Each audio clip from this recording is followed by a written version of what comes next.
And thanks again for listening to this episode. I'm just giving you a fair warning that in this episode, we do talk about the Eternals, so there are tons of spoilers midway through the episode. Also, I was testing out some new gear whenever Emily and I were recording in this episode.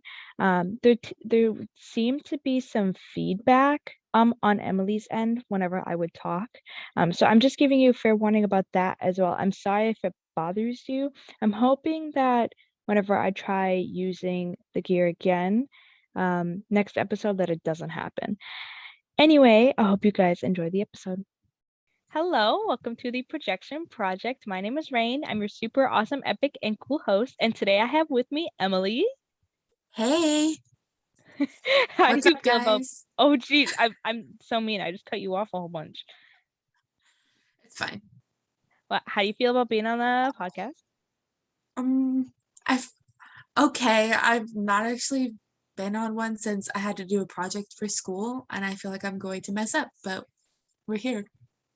People always talk about how they're really nervous, and then I ask them how they feel afterwards, and they're like, "Oh, that was pretty good. Like it felt like a normal conversation, and I forgot that we were recording." And I was like, "Yeah, it feels like that all the time, to be honest." Like, Honestly, yeah, I don't know, like the sense of when we were about to start recording. I was like, but it's just like what we were like talking for hours earlier. So yeah, like in reality, like podcasts in general are basically just talking with your friends or whoever you're on the podcast with. And I'm always on here with friends, so it's just talking with friends about stuff that I like.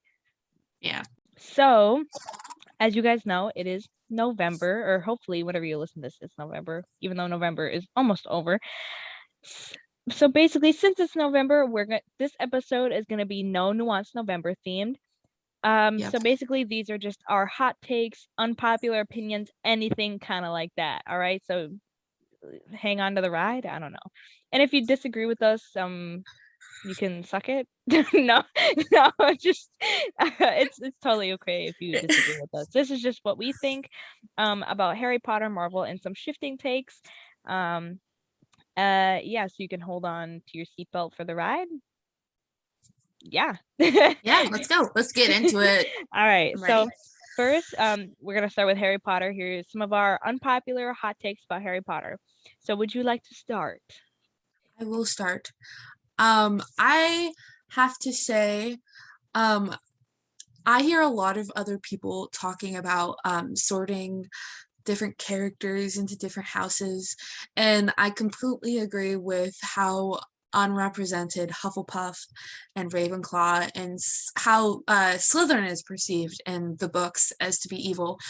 But I have to kind of agree with everybody being in Gryffindor as like who they are as a person, just because how JKR wrote them, but we can't really like, I guess with the whole fandom thing, we don't necessarily agree with JKR with a lot of things, but I just how they were written, how I grew up realizing them, I've always seen them in Gryffindor and nothing else. Like the way Hermione acts, she should be, and yes, she's smart, but the just because she's in Gryffindor and she can't be smart kind of thing, like that's where it always threw me off.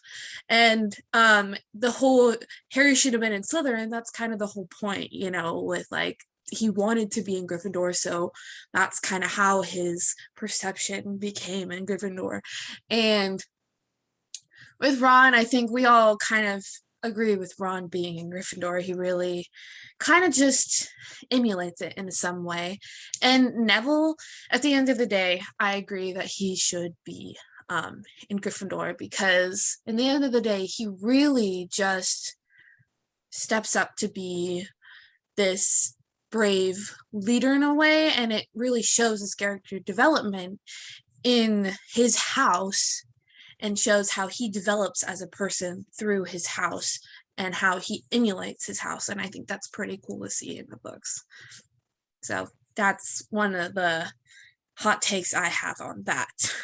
I definitely agree with like Neville. Like he in the last book, because Harry and Ron and Hermione got, he definitely like stepped up to the stepped up to the plate. There we go. I couldn't think of the phrase. He changed a lot in a good way, and he showed that he was a true Gryffindor. So I truly believe that he belongs in Gryffindor. There are like if they didn't belong in this house, here's what house they belong in. I'm not gonna talk about that because it's not important. So I'm not, but there are some characters where I feel like they don't necessarily belong in their house. Like I feel like not all of the Weasleys belong in Gryffindor. And I think a lot of I have people to agree believe with in that. this. I think a lot of people believe in this, but a lot of people have different takes about each Weasley. Why did I say Weasley? I said Weasley so weird. Um, I made a video about this, but I think I changed my opinion. I think only like one or two of them can truly stay in Gryffindor. The rest of them gotta move, gotta go. The rest of them gotta go. But I think J.K. was like, all right, one person a whole family has to stay in Gryffindor, which I think is weird. Like, Like, um, why is that family the person, like, all the whole, like, supposedly is the personality trait of that they're family? all so generally different too, and I'm like, this is odd.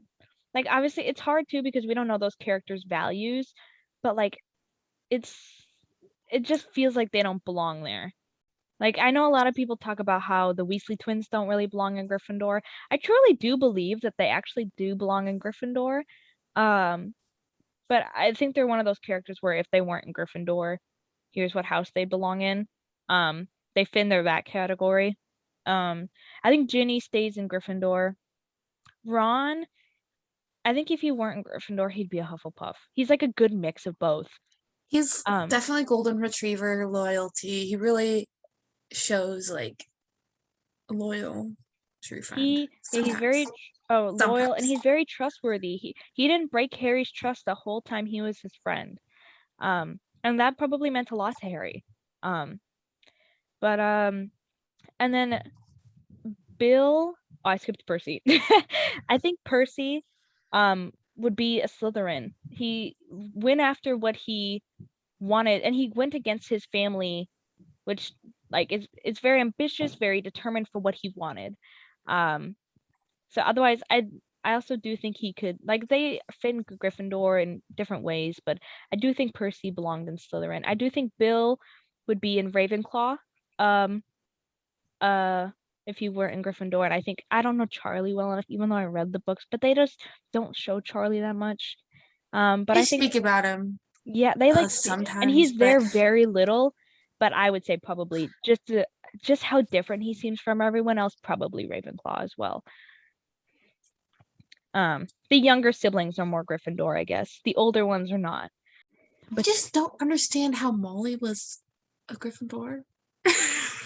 Like, I I don't know what know. else she would be, but they don't really talk much about like young Molly, but like in some points where I'm like, is she a Gryffindor though? Is I she? think okay, let's say she didn't change and she's been the same her whole life. I think she would have been like a Slytherin otherwise. Because I no way she's a Yeah. Ravenclaw, no way she's a Hufflepuff. Like, but otherwise, I guess Gryffindor. I don't know. I feel like Gryffindor is so hard to tell if someone's in the house because it's all over the place in the movies and books. So I'm like, Yeah, it's hard to tell because I think a lot of people put this light on Gryffindor where now it's all undesirable. I feel like now they put this view on, oh, everybody wants to be in Gryffindor, and now it's undesirable kind of thing. So like there's different types of all the different houses. There's different types of Gryffindors. Like there's mhm. different ways you can be brave and courageous, and however you like how you emulate a different house, just how there's different ways you can be loyal, and there's different ways you can be smart and cunning and all these different things, and it really just depends on the person. I think a lot of the books don't really take that in consideration and take it more as a family passage, like Yeah. sure you're there and you sort of have like a slight choice, but it's kind of like this family thing because sure Draco's and Griffin, or sorry, I was almost said Gryffindor. Draco's in Draco Gryffindor. Big fan. Just kidding. sure Draco is in Slytherin, but it seems that like a lot of all of these people who are in Slytherin are put into this evil eye. It would have been really cool to, not saying that it's cool the Death Eaters are cool at all. I'm saying to see different perspectives of it, not all of them being Slytherin, Yeah. because now it's just the snake, it's evil. Like, I get the whole pureblood thing with Salazar Slytherin. Like, I understand that's kind of also a different storyline. There was just different things that JKR could have done with the different houses, or yeah, with the writing. But there's a whole bunch of plot holes in the stories, so we Yeah, can. I agree. I think that going like I think JKR thought that we people were gonna be in the same houses throughout in their families, but so many people love to break family traditions and be go against their parents or anything or be different from their siblings. So the only person who's like this in Harry Potter is Sirius. No one else is really like that. And most people are in the same house or in this no person that I really know in real life is their whole family is one house. It's mostly two houses. Most of the time it's two or three houses in their whole house. I'm like, Yeah, my family is full of either. We've got two Ravenclaws, one Slytherin, and a Hufflepuff. I don't I know my mom and I are both Ravenclaws, in very different ways. My sister is a Slytherin. I don't know my dad's house. I've never asked. Um, but that's all I I know. I would honestly, assume that my older brother is a Ravenclaw if I had to guess. I just guess my dad was a Slytherin, but like not like in his own way. Like the way that I think, the way that I know he thinks is kind of the way that I analyze that. It's like he thinks like he's a Slytherpuff. If he wasn't a Slytherin, he would be a Hufflepuff. Like there's this like in between, like oh wow, I can definitely tell that. And then my mom and my brother are very similar, and they're both very much Ravenclaws. I think if my dad were put into a house, I think he would be a Slytherin. So we're very much like split house, my house and my household. I don't know. But I going back to the plot holes. I do agree that there are tons of plot holes in um the movies and books. And people are like it's obviously there are always going to be plot holes in a lot of things. Like Yeah, she built a world, but there are a lot of like things that could have been answered or fixed really easily that that A, she either forgot or B, just didn't care to answer or fix. I don't know, it's weird.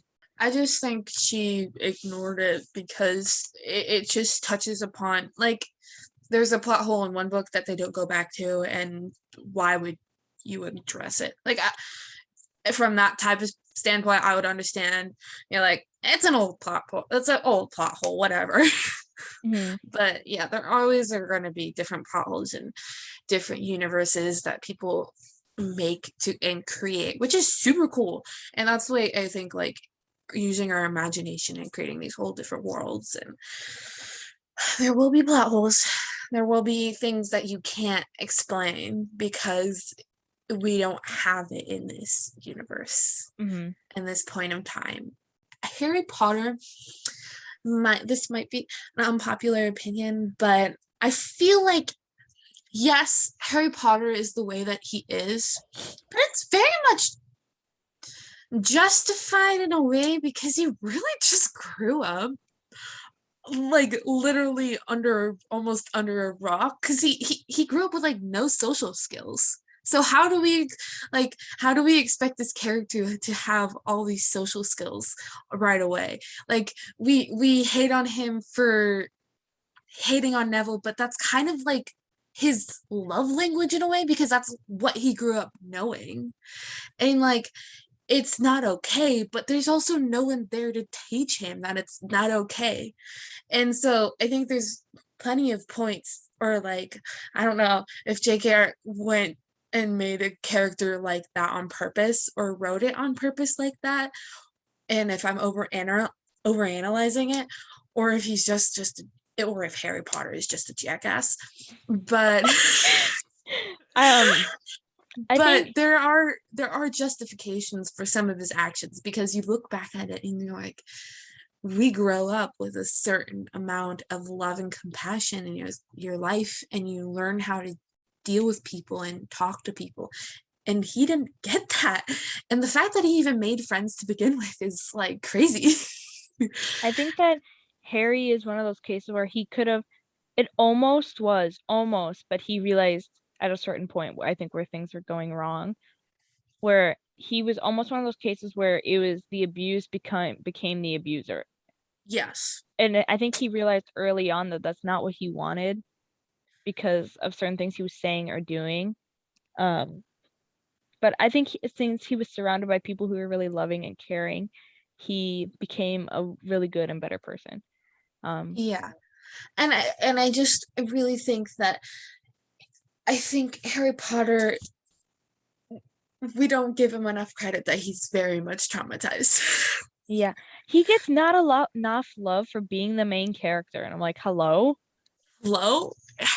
Like, yes, he is a moody teenager, but he literally reminds me of my brother being a moody teenager. Like, come on, guys. It's like, But he's so funny in the books. Who doesn't love a sarcastic teenage boy? right? Like one of my favorite things he says is there's no reason. I think I wish I could remember exactly what it was. I think he said there's no reason to call me sir, professor. Like it is the funniest thing ever. And I think also one more thing, talking about different characters, I also think that Hermione was kind of put in a box. And I wish that there could have been more on Hermione. I wish they couldn't have made just I wish they didn't really, like, sure, we love the chemistry of her and Ron, but making that a whole thing, like, I wish there would have been, she was more of like this, I don't know. She just seemed kind of like the smart friend, and that's all that she was there for. And I was like, why can't there be more than just that, if that makes In sense? I don't know how to word it. I feel like in the Like, book she's not really like that. In the movies she's very much like that. And I very much hate the relationship between her and Ron in the movies. In the books yeah. it's more like relaxed and not as Yeah, no, pushy. like, In the movies it's so pushy and I'm like this is okay, disgusting. so like I didn't remember that right away from the books, and I don't remember. I was trying to remember if it was more like you said, relaxed, if it was more mellow than like how they perceived it in the movies. But in the movies, we'll just agree that the whole thing was awkward. I bet it was also just adding on top the whole growing up together on set, so it was just Yeah. weird and forced. So, like, I don't know. It'd been cool to see her more of like this cool badass Hermione, like, is this badass wizard fighting bad guys instead of her kissing Ron.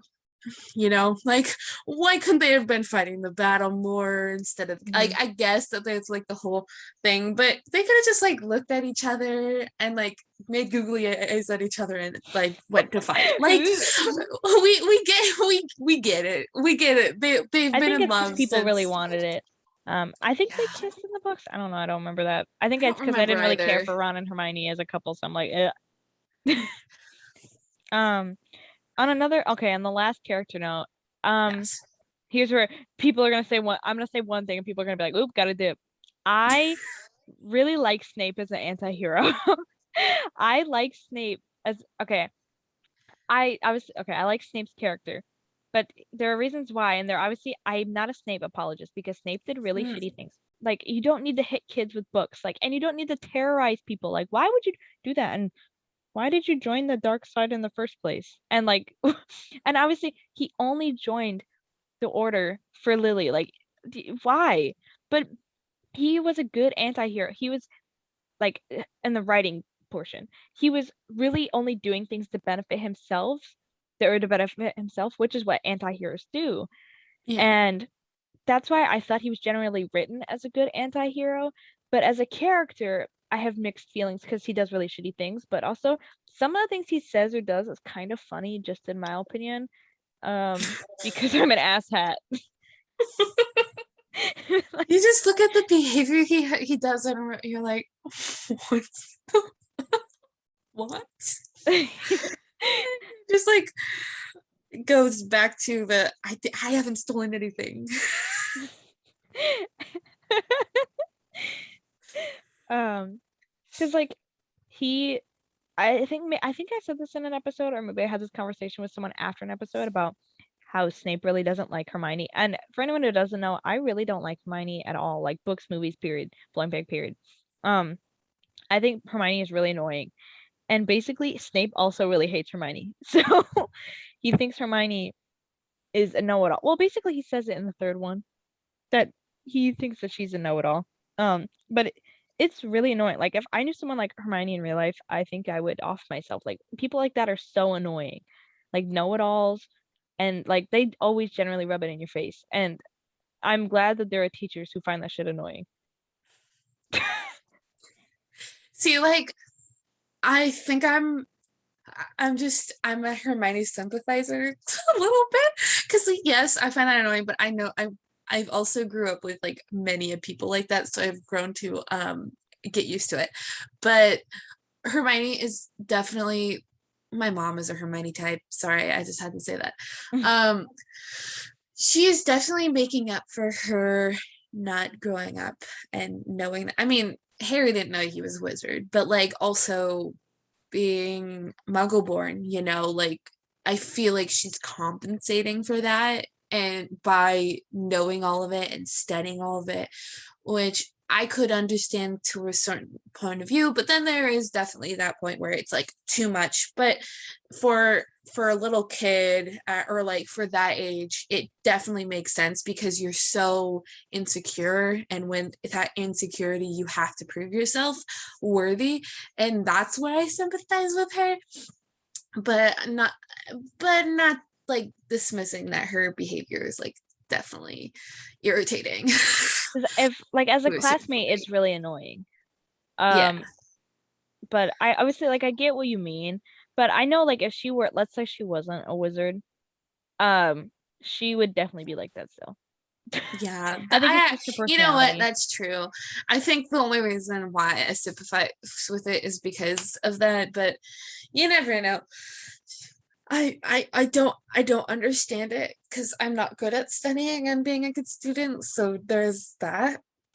Um, I I very just much think that relate to Ron and Hermione could have Harry. been written better. I think Hermione could have been written better, and they really perceived her as being an annoying girl and an annoying girl, and that's not necessarily like the best for feminism and all of that, but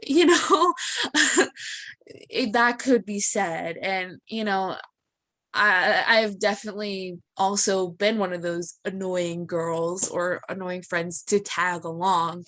And I don't know. I'm glad that instead of them continuing to treat her like that in like the books and the movies, like Hermione being like annoying and stuff, they actually become friends.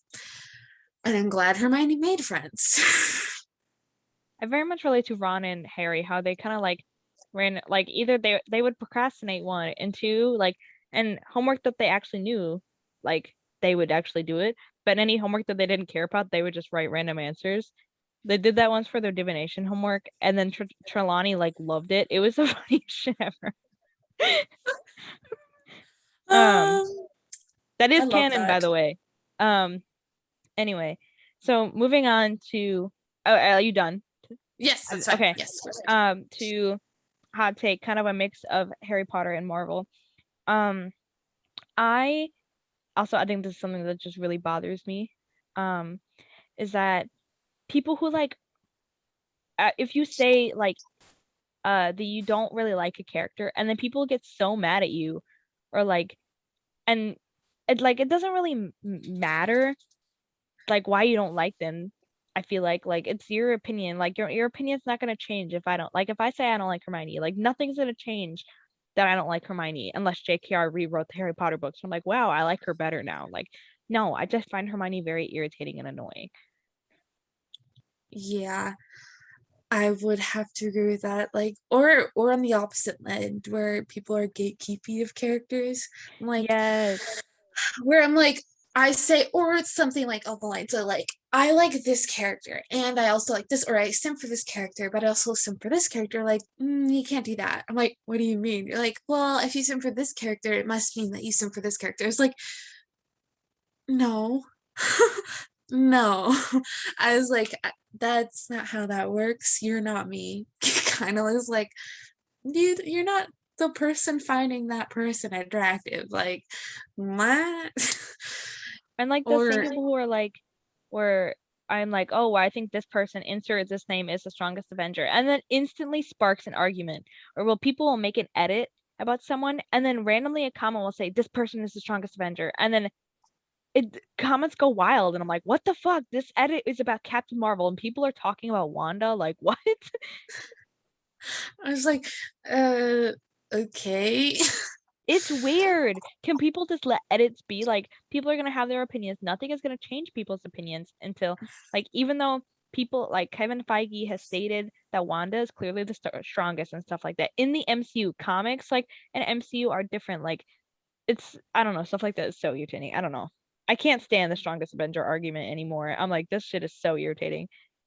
Yeah, it's I feel like it's over since most of the like Avengers are like Dead. gone. Or like first generation Avengers. Yeah.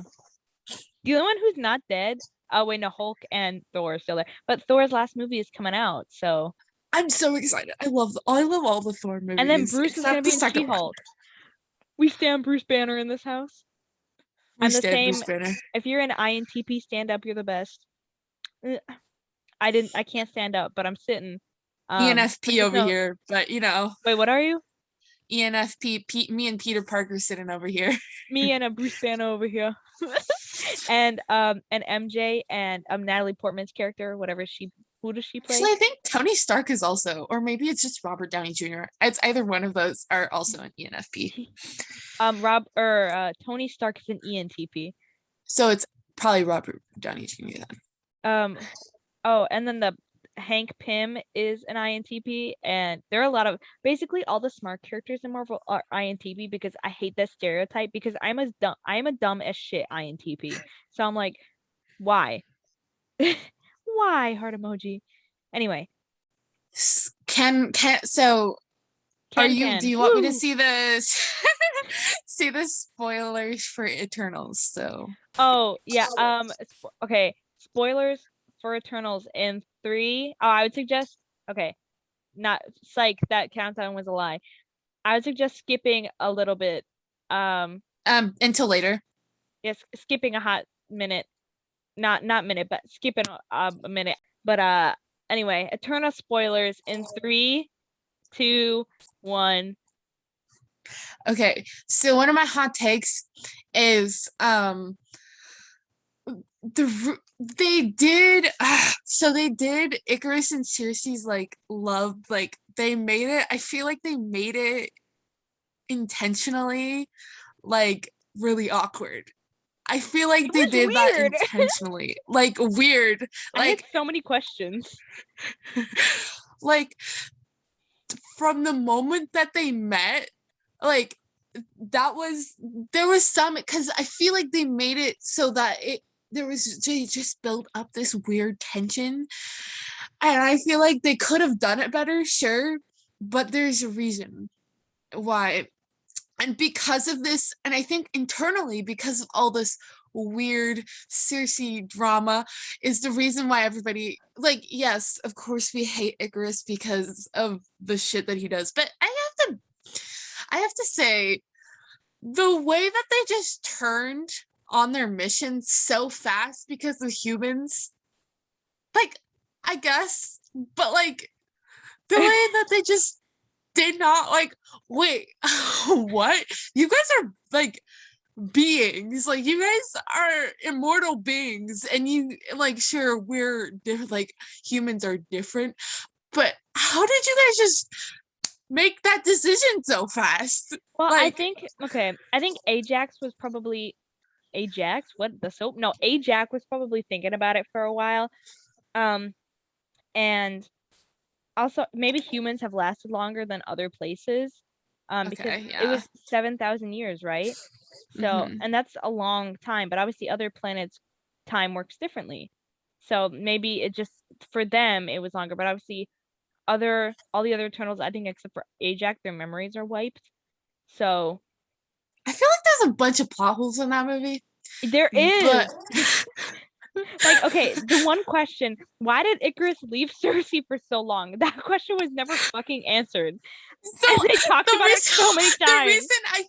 the reason why it was he left was because he didn't want to break the secret or like tell her the secret. I was like, dude, why didn't they just put in there that he just wanted to fuck other people? Like, He was gonna go fuck Sprite. No, just oh kidding. god, Sprite oh is his god, child. that's so gross. And I just found out today that I didn't realize Sprite became a human at the end of the movie because she's a literal child that still needs to grow up. I totally forgot. I was just like I get that Sprite was like that in the comics and how Sprite was in love with Icarus, but why couldn't they just taken that out of the movie? That like didn't need to happen. It was weird. Okay, I knew that spoiler. I found out that okay, that's another thing that made me really mad was I knew like half of the internal spoilers before I saw the movie. I knew the Harry Styles one, the one with Sprite being in love with Icarus. And then a lot of the Druid stuff were my beautiful Makari. Or I can't do it this end. Makari, did you miss me? Anyway, that man is so beautiful. Anyway, shout out to him, our man. I'm don't okay, but like I'm also Oh, and I that think Icarus it's just betrays because them. I know that one too. I think it's because I'm also in love with Richard Madden. That's who I'm talking about. Not I don't know. I'm like blending up like Steve Rogers plus Richard Madden. Steve Like Madden is a company. I realize that now. I knew that once I said it. I was like, that's not right. No, but I've been in love with Richard Madden since Cinderella, so I also love Scottish accents. So I think that's where I'm like leaning towards Icarus, but like Icarus's character did drive me nuts. And Druid was definitely stoic. Fuck. Yeah. This is just eternal shit talk now. Welcome to Eternal Shit Talk with me and Emily. Like everybody was like I don't think the movie was as shitty as people think it was, but like it could have been better. Yeah, there were a lot of plot holes. I think that was my biggest upset about it. And I feel like it was kind of obvious that someone was going to betray. Yeah. And it was pretty obvious that it was Icarus. I don't know. Like I kind of like the storyline with Athena. Yeah, I like that they were all named after mythology stuff. I only knew a couple of them, and then I saw a video that was explaining all the mythology stuff, and it was really interesting. Mm-hmm. I kind of already knew all of it because I am a little bit of a mythology nerd, but you know. Well, I am too, to a certain extent. I knew most of them. I think I didn't know where Ajax came from. I knew some of them were too different from their normal names, so I didn't catch them. But I knew Gilgamesh. I knew Athena. I think I didn't catch Cersei because Cersei was spelled so differently. But once I realized what Cersei was, I was like, oh. I knew Icarus. And I didn't know. I should have known. Isn't Icarus spelled different than the name? Or yeah, okay. Icarus is with a C instead of a K, and then a U instead of an I. That's how I recently spelled it out to look up something for something, and nothing came out. I was like, wait a minute, what's going with that? But I should have known Sprite. It took me a second, but I didn't know Fastos and Makari and Druig and Ajax and Kingo were spelled too different, or like were too different from normal mythology, so I didn't get it. but the rest were really easy to tell. But I did think it Yeah, was really interesting. it was really cool. And my whole thing was like, they also look like they stayed in one place for a while. So like, how do they all know Where to like find each other? that exactly? But like where the different mythology comes from, where their names came from in different mythology, like that's super cool. I get that, but like, did they travel a lot? Because they didn't specify that. They did Is travel my a lot because they're shown in like Babylon and okay. whenever they first arrive in Mesopotamia, and they're shown in Tenochtitlan and all that stuff. And That's the that's one thing across that the I world. okay, cool. Like that was And one question I some had. of them are answered, some of their mythology stuff. Some of them are not answered, like Athena's was answered, and Icarus was answered, and Gilgamesh was answered. Circe's wasn't. Yeah, no, a couple of them were answered in the movie. Some of them were not. So That's fine. Like, whatever. I don't know. Do you think they're gonna make another Eternals movie, or do you think that they're going to is it's just gonna be they are making another Eternals movie, I thought. It's supposed to, or no, wait, I think it, fuck, I can't remember. Either they're making a second Eternals movie or they're supposed to appear at the end of phase 4. yeah, that's what I thought. I was like, I don't know. They should at least like if they don't want to put all that money into another Eternals movie, I understand. But if they're going to make a dark no, what is it, a Black Knight? It's not Dark Knight because it's not Batman. Moon Knight. What Kit Harington's character is going to be? Oh, fuck me. The reason why he even brought the sword out is because he wanted to go get Cersei. So like, oh my god, and what in the is his comics, they're name? actually in love with each other. So Yeah. Oh my god, what is his name? it's not the Dark Knight or a Dark Knight because that's Batman. It's like Black something. It's like Black. Is it not Black Knight? No, because it's, oh my god, what is his name? That's gonna But bother yeah, me. that should Because be. Moon Knight is Oscar Isaac. That's coming out soon. And then there's gonna be another character with him. I Black. forget. Oh, it is Black Knight. Okay. I thought it was something else. Anyway, yeah, no, he's Black Knight. But I think, okay, either because someone said we're supposed to see them again in 2023, the Eternals, and so either that means they're appearing at the end of phase 4 or they're the beginning of phase 5. So I think we're gonna get a second Eternals movie. Okay. To be honest, because they can't just. Hopefully it's better. I just want the storyline to be better. And I think since they like the first movie did do pretty well and it got a lot of good feedback, I think that I don't think Icarus is dead. I think they'll bring him back and he'll just be recreated. Something like that. Like an eternal dying from the sun. Like I get the like what it was supposed to represent like for him, but like that makes no sense. Like, but it in the end I was like, sure. Sun, I guess, is powerful. I guess. Sure. But well, yeah, no, it could have killed. I think the sun is it's a star. It can definitely kill him. Yeah, I could have killed him. Maybe what's his face took him back before he actually flew all the way into the sun. The Celestial. Yeah. I can't remember. It starts with an A and it ends with an M. I don't know. Whatever. I do think we're gonna get a second Eternals movie. Otherwise, we're just gonna be left with a huge cliffhanger, and I'm like, and we're getting introduced to more Marvel characters. So I'm like, what? I'm so excited for this next phase. Like phase 5 or the rest of phase 4?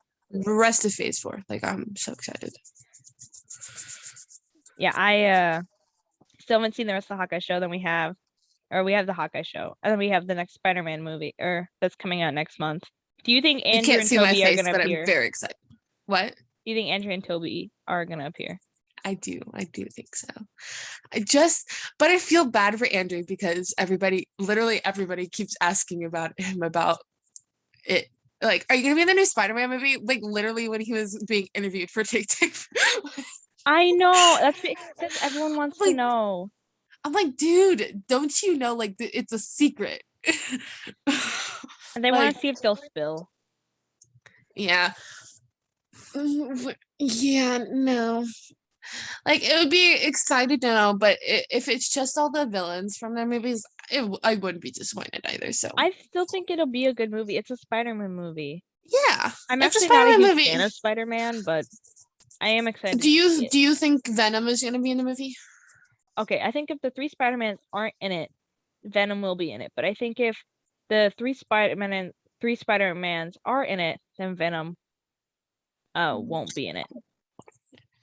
That makes sense, but it would be cool to see Venom in it. Maybe he'll be in it for the next movie. This is the last Spider-Man movie. Last Spider-Man movie? Okay, I didn't know that. Yeah, Tom Holland said that this felt like the ending, like a sweet bitter end or whatever. Okay. Well, does that mean that it's the end of Spider-Man in the MCU or Tom Holland in the MCU? I actually don't know. I guess we'll find out. He said something about it being like the end, I guess.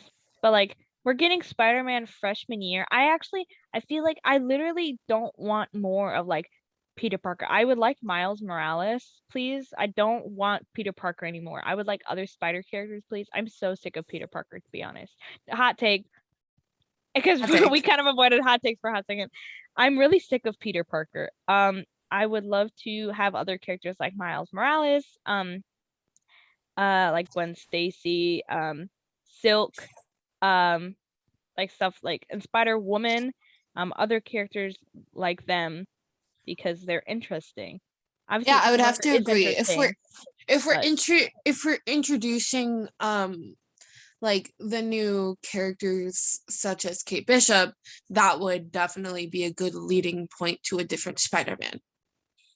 Yeah, I definitely agree. Like I'm really like we've seen so much like Spider-Man, like the same Spider-Man over and over. It was finally nice to see Miles Morales and other Spider characters in the Spider-Man and the Spider-Verse. If you've never seen that movie, go watch it. It is really, really good. The cinematography is also really beautiful. Amazing. Are they coming out with another one? Yes. I just don't know when it's supposed to come out. But it's really good. But I would love to see other Spider characters. I know Miles Morales is generally a fan favorite character. So It would be really cool to see where it goes. I am excited to see like if it is possible that they're bringing back Wanda's kids. It's possible for like the new like phase 4 and stuff. So I hope to do. I really am hoping that obviously we know what's coming for the rest of phase 4. I'm really hoping that X-Men is in phase 5. I desperately want X-Men to come into. did you But I have mixed feelings about X-Men because if we get the same 20 X-Men we keep getting in all the other movies, I'm going to off myself because I don't want to see the same characters keep getting recasted and then people we are don't mad about need to see recasted. another Mystique. We do not need to see another Mystique. We do not We don't need need to see another Xavier. We do not need to see another like Magneto. Magneto. Also, please do not recast Wolverine. Hugh Jackman did such a great job that we do not need to see him see another Wolverine. Like, also, if we do get another Mystique, please just put her in fucking clothes. Like, Mystique wears clothes in the comics. Put her in clothes. Like, please give us give us mutants that we haven't seen before, please. That would be very nice. Or we got very little of. That's all I'm asking.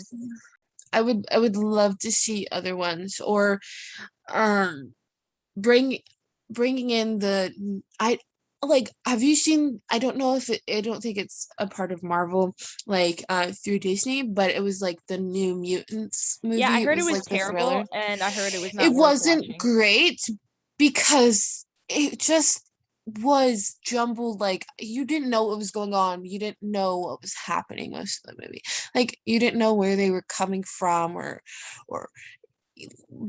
whatever bear they're talking about and how it was connected to it was just so Weird. convoluted.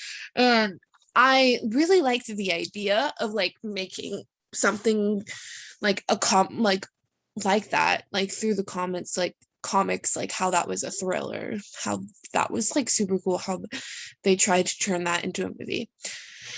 But that group who's in the movie, those group of mutants, they are a team in the yeah, comics. they are. And as Rain Sinclair, I would love to see Rain Sinclair in the MCU, but the idea of Wolfsbane in the MCU, it's a lot of CGI for whoever has to act as her.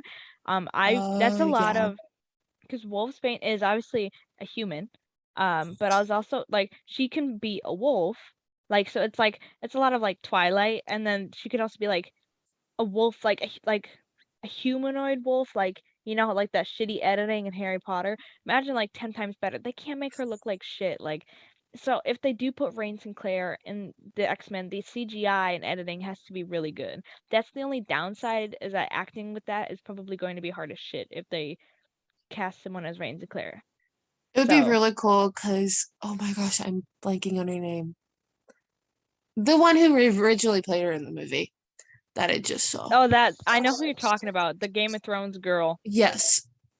I mean, she's okay. She was okay for like the storyline that they had. I don't think it was the same storyline through the comics, or it was similar, but it was weird. I don't know. Anyway, you could probably tell me her storyline, but like I don't remember. I can't. That's not what we're talking about right now. But I want you to tell me later, because like, anyway, it would be cool to see her in that actress in the Marvel universe anyway, as a mutant. I like that actress. Marvel, if you ever listen to this, I would love to be an X-Men, or as a superhero. I should get Twitter and then be one of those people who tweets that they want to be a superhero, and then people put edits of like, and then I'm a superhero. Boom. I'm manifesting this. Anyway. Hot take. Hot take, Marvel put me in a movie. Yep. So I'm gonna start talking about Marvel, but like also, I don't know, Marvel Peter Parker. I get that it's Tom Holland and Tom Holland is playing it. I just find it so weird finding him attractive. Like, I find Tom Holland attractive, but I don't find Peter Parker attractive because he's supposed to be like 15. And like, I guess that you're like shifting to be like older. I was like, nah, no thanks. Not my cup of tea. Yeah, I find Tom Holland attractive. I do not find Peter Parker attractive at all. I've never I think found it's Peter the Parker American attractive. accent. His American accent is very good. Yeah. But I think it's not right for New York, but it's very good otherwise. He could definitely pull off if he were just some random kid, like, who was like, go pull a prank. But oh, I think it's because whenever we first saw Tom Holland in the MCU, he just looked like a baby, and I don't know, I couldn't take him. He was 21, I think, whenever he entered the MCU, or maybe no, he was younger than that. He was probably like 20, and he was baby, and I don't know. It's just, I couldn't do it. He looked so young, and I was like, no. And it was just like looking back at it, and I think it's more of the way that he plays his character, which is great. Yeah. And I think he plays his character great, really good. And I like how they portrayed him as like a real high schooler versus the other ones where it's not like, they don't even look like high schoolers. Where Tom Holland generally kind of looks like a high schooler. Yeah, and I think that was really well put, and I like the way that they put him in that awkward in a romantic relationship, like how awkward it was at first. You know, I like the way they made it realistic to like real high school versus like other movies that don't usually do it as realistic. And they made, like, I don't know, like I've seen the other movies, but they make it less, I quote unquote, sexual. Yeah. Like, they don't sexualize him at all. Probably because he's only like a high school student. Yeah, but I feel like they did it a couple times in the other movies, but like not a whole lot, just enough where it's there's a difference between the two. or between Tom Holland's Spider-Man and the other Spider-Man. Um, Hot take: Andrew hot take. Garfield, best Spider-Man. I actually talked about this in the first episode, so I'm not going to give my opinion on it because I already said it. Okay. If you want to listen to it, I already know you're not you, the fans. You silly. If you guys want to know my opinion on my favorite Spider-Man or any kind of Spider-Man major opinion, you can listen to our Marvel Movies Predictable with Giselle. It's the very first episode. Why are you listening to this episode if you haven't listened to the first one? Go listen to it. Anyway, I'm great at marketing. No, just kidding. I love it. I can just say I'm just gonna say hot takes, least favorite ships. I do not I do not ship Nat and Bucky. Ew. I do not ship Nat and Steve. No. Nat with anybody, Nat and Bruce kind of ship, because it was cute. But like Nat was just a badass woman, and I don't know, just the shipping with her, I think is no, I do not. Hot take, I think a lot of people will agree with me. Steve deserved a lot better than to travel back in time to Peggy. That was a bullshit thing. No, go ahead. I like the idea of Bruce and Nat, but the portrayal of it is nasty in Age of Ultron. Yeah, I like the idea of it, but it was just not portrayed well. I just don't think there was also, between the actors, there wasn't a lot of chemistry. And then Roman Rogers they're just friends. This proves that people can't tell the difference between female and males being really good friends and a romantic with Chris Evans and Scarlett Johansson. It proves that people can't tell the difference between like them being really good friends in a relationship. Like they're friends. It's clearly friends. It's never been romantic. There's nothing romantic about the two of them.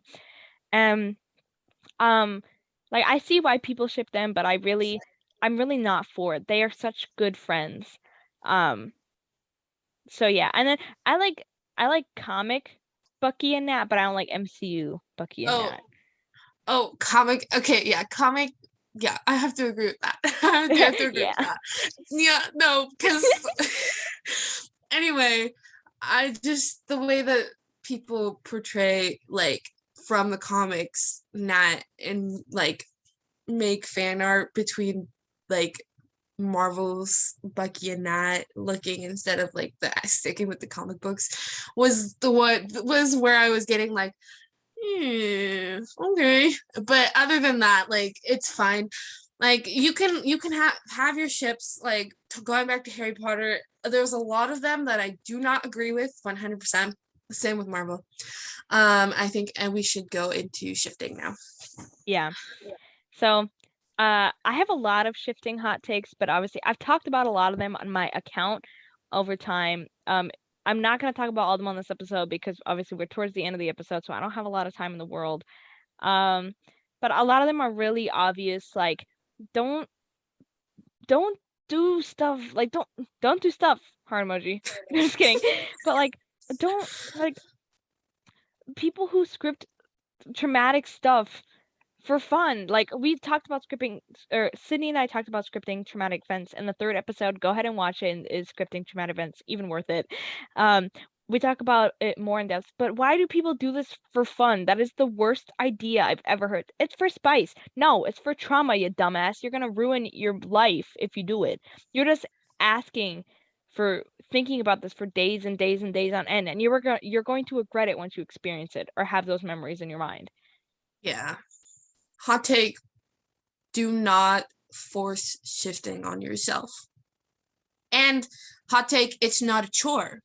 If it becomes a chore of you trying to shift, take a break. Yeah. Like this Hamilton song says, take a break. Come on. Like, it's okay. I am also like not for people doing like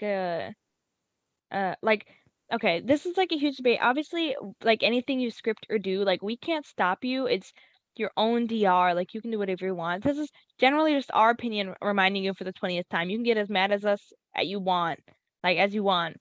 This is just our opinion or my opinion or whatever. Okay, the idea of aging yourself up or down. I'm gonna clarify a couple things. I think the best idea with this, there's like the people have tons of different opinions, I realize, about aging yourself on TikTok. My opinion about this is that it's best if you age the characters up or down for you. I think that's the easiest. Unless like the age gap is like really big, then I say maybe try to meet in the middle depending on how old you are. Um I'm just like the thing I'm really not for is like 12-year-olds like making themselves adults. You are still a child. You're like not ready to live life and be an adult like yet. Like you are going to freak out guaranteed. Like you are not ready for that. Um being like stuff as an adult is scary. Like don't don't do it. It's not worth it, I promise. But I Hot, think it's just worth it to change the character's age to fit you generally. hot take. I also have to say this has been a debate on TikTok, and a lot of drama has occurred with it through the shifting community. Um, don't shift to escape your own reality. Don't do it. It is there. It is something that you can do to explore another reality, to experience another reality, not to escape your own. And there might be some escapism in it, and in itself, but don't use it as a coping mechanism.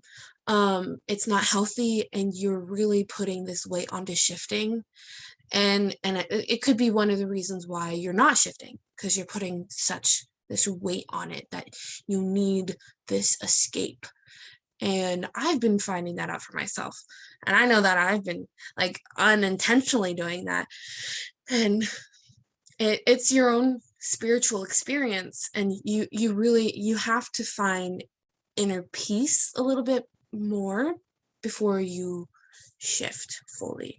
And talking to all my friends who have shifted, it is definitely a very personal experience, and you really have to be so in tune with yourself spiritually. And I know that sounds kind of cheesy, but it really is true, talking to a lot of people who have already shifted. Yeah, we've talked about this, using shifting as an escape method in a couple episodes. I know we for sure talked about it a little bit on the last episode. Um, I check out this last episode, my sister shifted question mark. I know we've talked about it in a couple other episodes as well. But you put it in like really good, like long descriptive terms. We literally can't say it enough. Don't use shifting as an escape method. It's not worth it in the long run. We promise. Um, do you have any other shifting hot takes? Um, I think a lot of it is like hot take, but Little, also advice. Like, I don't know, yeah. hot take. Don't fill your script up with scenarios. I feel a Oh lot my of God, it. hang on. I have something to say after this. Hang on. I have to say this. I get it, and I get like all thinking of these scenarios before bed and writing them down. That's awesome, but I feel like there's a difference between trying to force these scenarios on, or all this thing, or making content based off of these scenarios that you're trying to base. Let your DR be your DR, and if you have these things that you want to happen, that's great. Script them, but don't script like have like 20 pages. I don't know, that just seems so excessive. And I know I'm not judging you guys, it just seems like a lot. And again, I feel like the less you have in your script, the easier visualization would be. That's how I think of it, you know. I definitely agree. I think scripting scenarios, like a little is okay, I think, because there's always some stuff you want to happen. Like, let's be real. Yeah, for But sure. if you are over here scripting every little thing, you're not making your experience natural. You're forcing everything. You're basically writing a book about your experience. Like you're not letting yourself have fun. Like you're taking this too seriously. And I think Relax. it's like, yeah, relax a little bit, like, please. It's also it's weird. Like some of the scenarios that people come up with are weird as hell, like really weird, or like are crazy and super out of the ordinary. And I'm like, what the fuck? Like, no. And I don't understand people who have over like maybe like 20. I think 20, like if you have over 20, I'm like, the fuck? Like, no. Please, like, please. Obviously, I can't stop you from writing scenarios, but like there's a point where it's excessive and forced, you know? Mhm. I think, yeah, I think a lot of it is if you think of a scenario, you write it down, but don't script it. Like you think of a scenario, write it down, and maybe it'll happen, you know? Listening to a song or maladaptive daydreaming, whatever. I think journaling is cool. Like you can instead of putting a lot of stuff in your script, you can journal and use that as kind of a guide or something to reference when you're doing visualization. But I think there's a difference between like visualization and like scenarios, you know? Yeah. Hot take, shifttok. So there's a lot of accounts that I see where they use, like I said, all of these different scenarios, and they literally make stories that like act out things that could happen in their VR, and they have so many views and likes. And I'm like, it's hard because they're like, well, yes, they haven't scripted. It's fun to watch. Like, this is a cool thing to watch. Like, oh, I might want to script that. And might like, it's cool, like motivation or whatever. But in the end, you're like, are you really scripting that? Because that just seems very drawn out and like, okay, you know. Well, props on you for getting a bunch of followers off of your scripting scenarios, because that's awesome. You know, I'm not being sarcastic either. That's kind of sounded sarcastic, but like, I think and I know a lot of people who didn't in the past, like say that they hadn't shifted yet, and they got like a bunch of drama that they haven't shifted yet. But you gotta love shifttok. I think the last like unpopular opinion, or like, you know, or like last hot take that I have, and I might have to be for the episode, is shifttok drama is so unnecessary. It's so, and like, unless something really important happens, like someone lied, but I'm so tired of people throwing accusations around that people are lying, but have no proof, or that this creator is two-faced and has never met them, is not friends with them. So how would they know? You don't know people through a screen unless you are actually friends with them.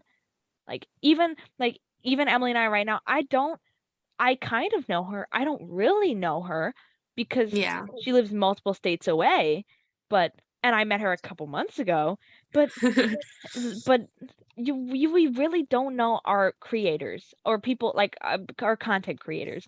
Like, people listening to this, most of you guys like don't really know me or don't really know Emily. Like, stop thinking that you know your creators whenever you really don't. And stop accusing people of lying and having no proof, or like throwing around stupid accusations like they're racist or they're transphobic and you have no proof, or you're just throwing around stuff so people would stop liking them. Like, it's the dumbest thing ever. This is not Cancel high school, culture or and shifttok is this is it's not cancel.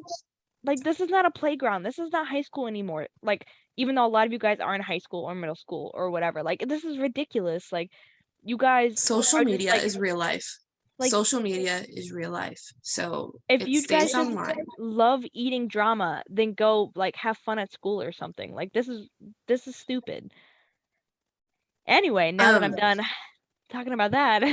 I would like to just before we wrap up, I'd like to comment a little bit on that, with the can't like saying somebody did something like that doesn't sound like my Draco. Well, your Draco and their Draco are completely different people. And Yes. also putting different creators against each other who are with the same significant other in their DR. Yeah, that's weird. And comparing their experiences, that's also very inappropriate. And they don't even like, they're not even fighting, like their Dracos are different, like, or their Fred Weasleys are different, whatever, right?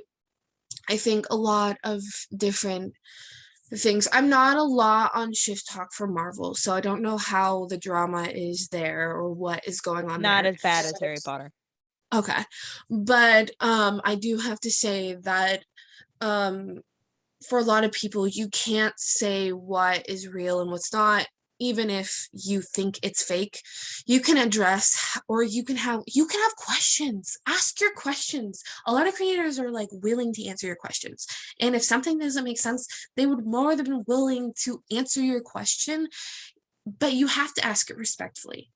You have to go to them, and you cannot treat, like, if you talk to them a certain way, or like you accuse them of something, they're just going to want to delete your comment and ignore you, or you stir up drama, you're just stirring the pot. Like, they're used to it by now.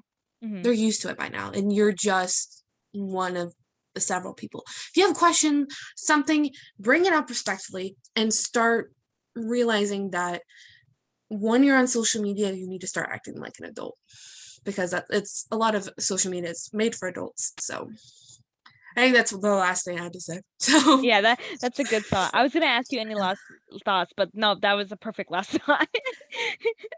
All right, but thanks again for coming on and talking about unpopular opinions or whatever. And you guys can go ahead and catch a special episode next week. Bye, you guys. bye. Thank you for having me.